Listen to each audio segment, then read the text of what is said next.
All right, we're going to continue our read aloud. We are in the middle of a chapter in which Taylor has just arrived at the nicer part of the academy after her shopping spree, and she's meeting all the other members, the other glows that live at this academy, apparently her siblings, um, and kind of learning about all their powers.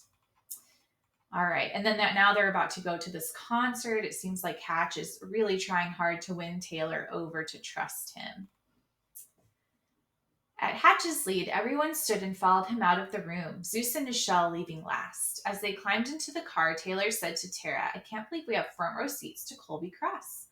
I told you Dr. Hatch would take good care of you. You have nothing to worry about." Taylor sighed. "It's just the way everything started. Being kidnapped was really scary." "I know, I think he's trying to make up for that. Just keep an open mind, sis. You'll be glad you did." Taylor sat back in the leather seat, and for the first time since her abduction, she really smiled. Maybe Tara was right. Maybe what she'd read in Dr. Hatch's mind was false. After all, he'd been nothing but generous and kind. Maybe if her parents had known how well the students were treated, they would have wanted her to come. She didn't know what to believe anymore. "Front row seats," she said again. "It's just so hard to believe." "Believe it," Tara said. "It's your new life, Taylor. First class, front row, everything." A half hour later, the limos pulled up to the front of the Staples Center and everyone got out. Once inside the arena, an usher checked their tickets, then escorted them to the front row. As the group was walking to their seats, a large, muscular man with his arm around a woman bumped into Zeus. "Hey, watch it," Zeus said. The man looked over his shoulder and grinned. "Dude, you stink. Take a shower." The woman laughed. Zeus turned red. "Is that your girlfriend, or is Farmtown missing a goat?" Oh my god. The man stopped and turned around. "What did you say?" "Did I stutter? I called your girlfriend a goat." The man flushed with anger. "You're gonna die, loser." He came at Zeus, grabbing him by the arm. "I'm gonna." Bolts of electricity shot out of Zeus's fingers. The man cried out and dropped to the ground like a bag of concrete. His girlfriend screamed. Zeus kicked the man in the side. "Like that, loser?" Suddenly, Zeus bent over in pain. "Ah!" Hatch stood above him with Nichelle at his side. Hatch's face was red with fury. "Thank you, Nichelle." "Glad to help, sir." Just then, two security officers arrived on the scene. The larger of the two asked, "What's going on?" The man's girlfriend pointed at Zeus. "Him," she screamed. "He shot my boyfriend." Hatch stepped forward. "Excuse me, officers, but I witnessed the entire exchange. The man was acting peculiar, then he just collapsed." Hatch looked at Tara and slightly nodded. Suddenly, the girlfriend began screaming at the top of her lungs. "Snakes! There are snakes everywhere!" She began flailing wildly. "Get them off of me! Get them off of me!" Okay, so it looks like Nichelle is messing with the girl's mind and she's thinking she sees snakes, and now she's going to look like she's crazy in front of the guard. The guards looked at each other. One pulled out his radio, requesting backup near Section AA, also medical assistance, possible drug overdose. While one of the guards struggled to restrain the woman, the other said to Hatch, "Thanks for your help. Don't mention it." When the security guard had turned away, Hatch grabbed Zeus by the arm and pulled him aside. "Out to the car, now." "But the concert," he doubled over again. "Sorry, it won't happen again." "No, it won't. Now go." Zeus staggered toward the exit. Hatch shook his head. "Totally against family policy," Tara said. "Boy, he's going to get it when we get back." "What will Dr. Hatch do to him?" Taylor asked. "Nichelle will punish him for a while. She just loves doing that. Then he'll lose privileges for a few weeks and probably be grounded to his room for a few days." Hatch walked back to the group, Nichelle at his side. "Sorry about that," he said to Taylor. "Zeus knows better than to use his gift to hurt others." Taylor looked at Nichelle, and Nichelle's eyes narrowed as she glared back at her. Let's not let Zeus's unfortunate decision put a damper on things. Our seats await." Their seats were perfect, front row and center, unlike anything Taylor had ever dreamed she would experience. In spite of everything, she was giddy with excitement. When Colby came on stage, the arena erupted with smoke and pyrotechnics, and everyone jumped to their feet. Taylor couldn't believe how close she was to the singer. Colby started the concert with one of Taylor's favorite songs, "Stay With Me." Several times, the singer came to the front of the stage and reached out her hand, and Taylor actually got to touch her.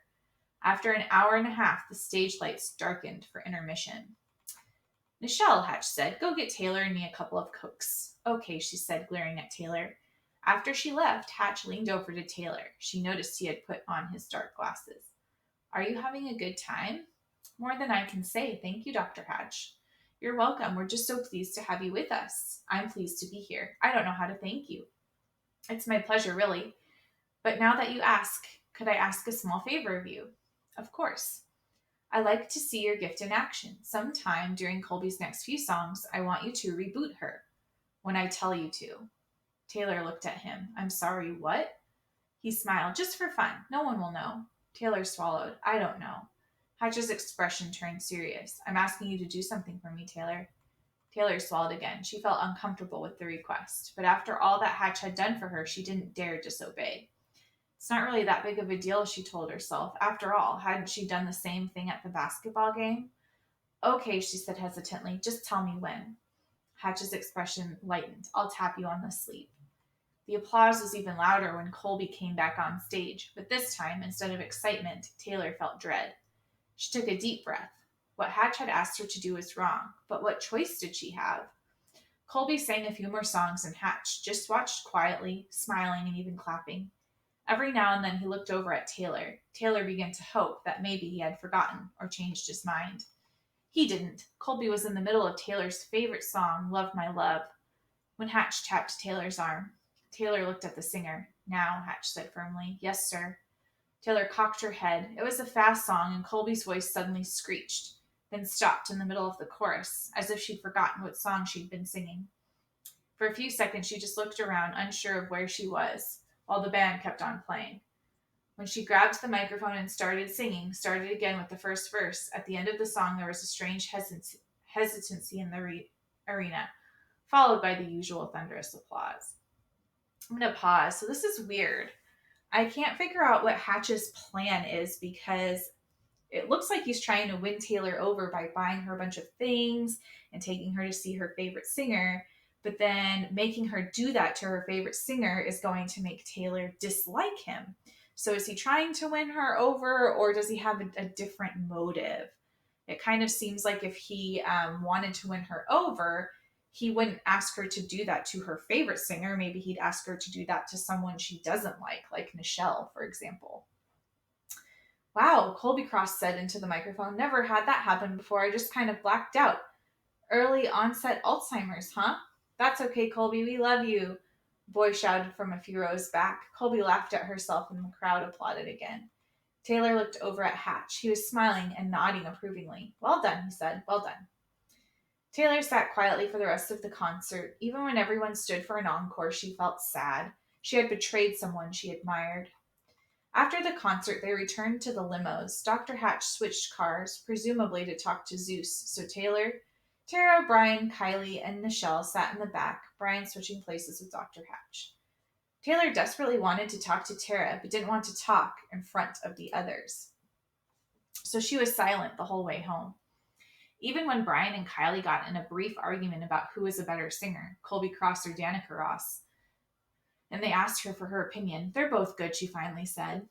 Yeah, said Kylie. At least Danica doesn't forget the words to her own songs. The comment made Taylor's stomach hurt. She was glad when Nichelle threatened to silence both of them if they didn't shut up. That night, as Taylor was getting ready for bed, Tara walked into her room. Tara was already in her silk pajamas. So what's up? Tara asked. What do you mean? Do you always get depressed after seeing your favorite singer? No. Then what's wrong? Taylor sat down on her bed, her hands clasped between her legs. Do you know when Colby was singing Love My Love and suddenly stopped singing? Tara smiled. That was you? She nodded. Dr. Hatch made me do it. Tara looked at her. Is that all? Is that all? I embarrassed her in front of thousands of people. Tara shook her head. Come on, she's a celebrity. They paid her $1 million to sing for 3 hours. I think she'll get over it. Besides, no one cared. You heard that guy yell from the crowd. They loved it. It made her seem more human. Taylor sighed. I guess you're right. Dr. Hatch was just seeing you in action. Think of it as a cheerleading tryout. And you passed. Does he do that often? What? Tests you? No, just now and then to make sure you're on board. What if you're not? Tara's expressions changed. You know you can make this good or bad. It's up to you. It's about attitude. No, it's about hurting someone else. Dr. Hatch doesn't hurt people just to hurt people. You saw how mad he was at Zeus for shocking that guy. Dr. Hatch is just careful. Does he ask you to do things? Yeah, I mean, not much lately, more earlier. And it never bothered you? Nope. Really? Never? She looks suddenly pained. Once, but you get over it. At first you might hate it, but before you know it, you'll volunteer to do it. She forced a smile. Why do you care? You're better than them. We're better than them. Them? You know, people. Taylor looked at her. We're people. My parents are people. Taylor, they're not your parents, and we're not people. We're special. Maybe you are, but I'm just a cheerleader. I know it's hard being different, but it's like the story Dr. Hatch tells about the chickens and the eagle. What story? Tara's face grew animated. Oh, you're going to like this. It goes like this. A farmer once found an abandoned eagle's nest with an egg inside. Out of curiosity, he took the egg home and put it under one of his chickens. The chicken hatched the egg and took care of the eagle like it was just another chick. As the eagle grew, it walked around the coop with the chickens, pecking at the ground the way chickens do. One day, a wise man saw the eagle in the coop. How do you keep the eagle from flying away? He asked the farmer. The farmer said it's easy because the eagle thinks he's a chicken. The wise man said, but it's not, and it's wrong to keep it in this coop. Eagles are majestic birds and destined to fly. The farmer said, not this one. He's sure he's a chicken. The wise man said, no, once an eagle, always an eagle. He then went out to the hen house, picked up the eagle, and threw him in the air. Fly, eagle, he said, but the eagle just fell to the ground. He tried it again, throwing the eagle higher. Fly, eagle, but the eagle just fell again and went back to pecking in the dirt. Then the wise man carried the eagle to the top of the hen house and pointed the eagle towards the sun. You are not a chicken, you're an eagle. You were meant to soar high above the chickens. Now fly. And he threw the eagle up into the air. Suddenly, the eagle stretched out its wings and took off into the sky. Okay, so these kids are brainwashed by Dr. Hatch into thinking that they're better than everyone else because they have powers. Tara looked into Taylor's eyes. You, me, all of us electric children are those eagles. Dr. Hatch is the wise man. If you just want to keep on pecking through life with the chickens, it's up to you, sis. So what will it be, eagle or chicken? But I like the chickens, Taylor said. Tara grinned. Come on. Taylor sighed. Of course I want to be an eagle. Good. Then stop worrying so much about the chickens. They don't matter. Eagles eat chickens. It's not because eagles are bad. It's just how they're made. Tara stood, then kissed Taylor on the top of her head. Have a good night. You too. Light off? Tara asked. Sure.